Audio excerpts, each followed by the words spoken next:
ubu turi kuja gukora tugahaha tukajya. Nyirakadari Claudine n'umwe mu bari babayeho batagira aho bakinga umusaya, batujwe mu mudugudu wa Kabyaza uherereye mu murenge wa Mukamira ho mu karere ka Nyabihu. Claudine dusanze ari gusarura ibishyimbo avuga ko nyuma yo gutuzwa muri uyu mudugudu byatumye nawe yitinyuka akora n'ibindi bikorwa bimuteza imbere. Ibi ni ibintu ahuriraho n'abandi batujwe muri uyu mudugudu.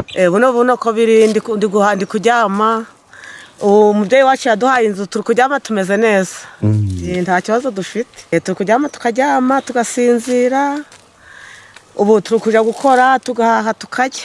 Ku ruhande hari n'akantu gatoya nkora ariko ntekereza ko kazazamuka, kubera ko cyane n'ikintu cyica mu mutwe w'umuntu ni uko ufite ibibazo byo kwiganyira no kwitotomba.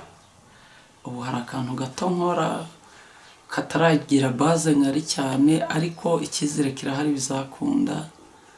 Nkora akarimo ko gutwika amakara, agenda nkagura agashyamba gatoya kajyanye n'ubushobozi mfite, nkagura amakara, nkashaka umukozi akantwikira amakara, ngasarura amakara nkajyana ku isoko, mituweli ikaboneka, minerivare y'abana ikaboneka. Gutuzwa heza kuri aba batujwe muri uyu mudugudu wa Kabyaza bigatuma nabo biteza imbere binyuze mu bikorwa bigiye bitandukanye. Ni nawo murongo ku batujwe mu mudugudu wa Bihinga uri mu murenge wa Jenda muri aka karere ka Nyabihu.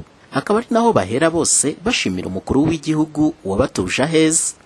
Inzu yanje yari yaramenetse pe, ntashoboye kuba nayivugurura, ariko Paul Kagame umuyobozi mwiza yarayivuguruye, ampa n'inka, mbese nta kintu kitari kugenda. Amarerero ni ibintu byinshi ntacyo bimwe ntabwo nashobora no kubirondora. Imiyoborere myiza yose nabigira icyo nabivuga, byo birarenze, nta kibazo, buri ubuyobozi buratwegereye.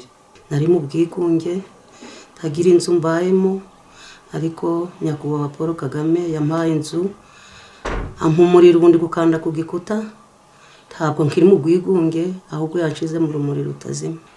Yaturihiye mitiweli, aduhagira inka, abana banywa amata bava mu bugwingire, yubaka amashuri, amavuriro. Mukandayisenga Antoinette umuyobozi w'aka karere ka Nyabihu warasaba batujwe muri iyi midugudu gukomeza kwiteza imbere kuko ari cyo ubuyobozi bwiza bubifuriza. Harimo bari muri VP, abafite utundi turimo bakora, ariko barakora bate, barazigama bate, niba yabonye 1000 arakoresha wangahe, abicyangahe, kugira ngo wenda ejo nkuko twabivugaga ni mu gace k'agasantre ashobora gutekereza ati reka nshyira akameza k'inyanya hariya cyangwa k'imboga, noneho ugasanga ubuzima burakomeje nawe abigizemo uruhare. Kugeza ubu mu mudugudu wa Kabyaza hatuyemo imiryango irenga 300 irimo abari batuye ahashobora gushyira ubuzima bwabo mu kaga ndetse n'abarokotse jenoside yakorewe abatutsi.